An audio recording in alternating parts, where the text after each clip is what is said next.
आता बघणार आहोत महत्त्वाच्या 9 राजकीय बातम्या।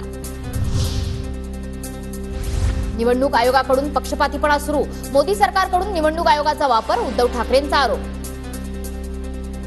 त्यांच्या पराभवाच्या भीतीने निवडणूक आयोगाचा वापर मी मुद्दामून सांगतो की घरगड्यासारखा करतोय, पक्षपातीपणा करतो आहे।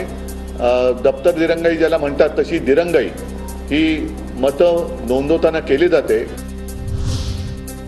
ठाकरे गटाला जास्त मतदान होणाऱ्या भागांमध्ये मतदानाला विलंब, निवडणूक आयोगाच्या माध्यमातून भाजपकडून नीच प्रकार, मतदानात होणाऱ्या दिरंगाईमुळे ठाकरे संतापले।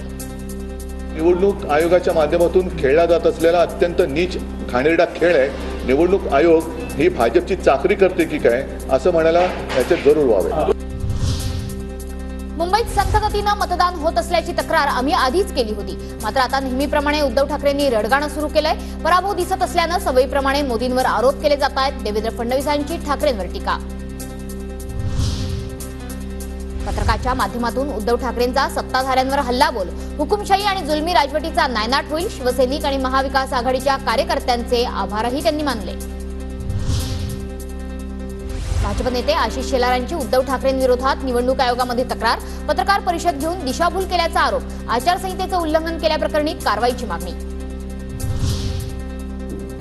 मालाडमध्ये बूथ लावण्यावरून काँग्रेस आणि भाजप कार्यकर्त्यांमध्ये बाचाबाची, काँग्रेस कार्यकर्त्यांनी भाजप कार्यकर्त्यांना धमकावल्याचा प्रसाद लाड यांचा आरोप। प्रसाद लाड यांच्या तक्रारीनंतर काँग्रेसच्या 2 कार्यकर्त्यांवर सायन पोलीस ठाण्यामध्ये गुन्हा दाखल, पोलीस प्रशासन सरकारच्या दबावात गुन्हे दाखल झाल्यानंतर दानवेंचा आरोप। तक्रारी प्रसाद लाड करतायत, या खोट्या तक्रारी धमकावलं वगैरे वगैरे या गोष्टी कशासाठी? कोण रिकामे धमकायला? इथं प्रचाराला वेळ नाही, धमकायला वेळ आहे का? धमकायचं तर आता उद्या धमको। शांतिगिरी महाराजांच्या 11 भक्तांवर गुन्हे दाखल, मतदानाच्या दिवशी भगव्य वस्त्र, टोप्या, बादली चिन्हाची स्लिप देणं अंगलट आलं। अंबड पोलीस ठाण्यात 3 तर म्हसरूळ आणि पंचवटीमध्ये एका विरोधात गुन्हा दाखल।